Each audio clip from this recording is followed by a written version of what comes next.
Hey everyone, your favorite Gallivanter here. Good to be with you today in Palatka, Florida, a place most people drive through on their way to somewhere else. But today, we're stopping because hiding in this little North Florida town far from the mega theme parks and tourist-packed beaches is one of the most stunning, unexpected landscapes in the entire state, Ravine Gardens State Park. Now, if you hear Florida and ravine in the same sentence and your first thought is sinkhole, I get it. But this is not a gaping chasm of doom swallowing up a suburban street. No, Ravine Gardens is a lush, rolling wonderland carved by nature and made even more spectacular by human hands. A place that seems like it was airdropped in from the Carolinas, only with more gators and fewer pretentious craft breweries. But is it worth a trip? Is this hidden slice of Florida paradise a must-see, or just an old roadside attraction that peaked in the 1930s? Let's break it down. Ravine Gardens was officially established in 1933 during the Great Depression, when the government decided that what Florida needed, aside from mosquito control and fewer sketchy roadside attractions, was an enormous landscaped garden.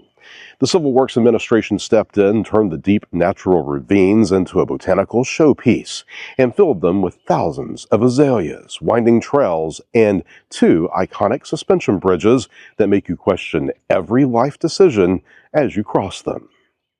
By the 1940s and 50s, this place was a major Florida attraction. Tourists would arrive by the busload, hoping to catch the azaleas in full bloom, because before Disney, Florida's biggest draw was actual nature. But like so many pre-mouse attractions, Ravine Gardens eventually faded from the spotlight, becoming more of a local treasure than a statewide sensation. But walking in today, it still has that magic, especially in late winter, when the park's famous azaleas burst into color. That is, if the weather cooperates. This year, thanks to an unusually cold January, the bloom schedule has been as unpredictable as a Florida highway in rush hour. So will we see peak floral glory or just a bunch of stubborn green bushes? Stay tuned.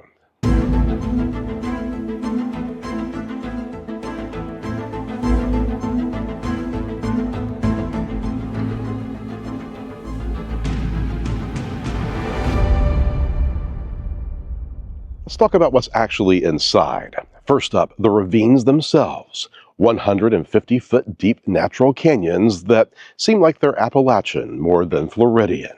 Winding staircases and trails lead you down to the bottom, where the temperature drops and the world gets quieter, aside from the occasional rustle of something that may or may not be a snake.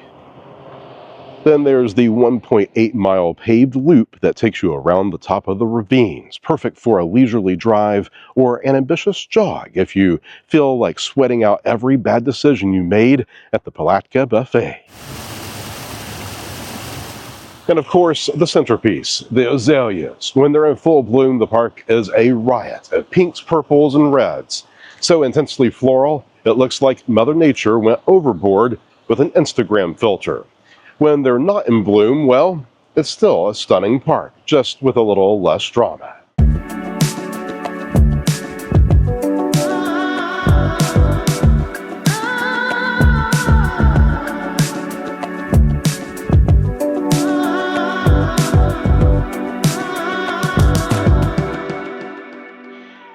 Now let's talk about the price. Because in a state where parking alone can cost you $30, Ravine Gardens is refreshingly affordable. A single-day admission, $5 per vehicle. That's right, for less than the price of a Starbucks venti nonsense drink, you can spend an entire day wandering through one of Florida's most beautiful state parks. For comparison, St. Augustine Alligator Farm, $36.99. Blue Spring State Park, $6 per vehicle, but prepare to fight for parking like it's Black Friday at Best Buy. Any Disney park, $159 and up, and that's just to stand in line for most of the day. Ravine Gardens, $5, and no cartoon rodents in sight.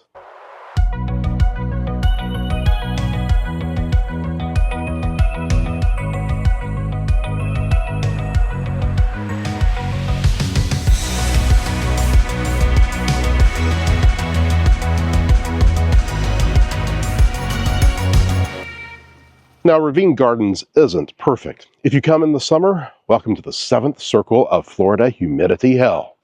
The azalea bloom is unpredictable. You could get peak floral wonderland, or you could get congrats, you just paid $5 to look at bushes. And the trails are beautiful, but they're also steep in places. Florida is flat, but this park didn't get the memo.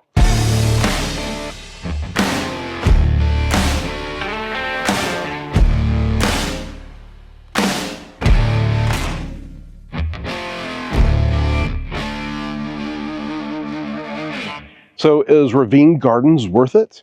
If you're expecting high-tech attractions and a churro stand every 10 feet, then no, this is not your place.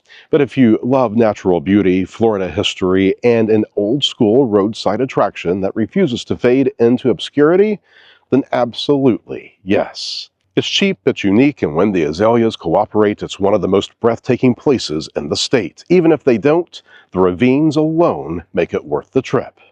Until next time, happy gallivanting, and watch your step on those suspension bridges.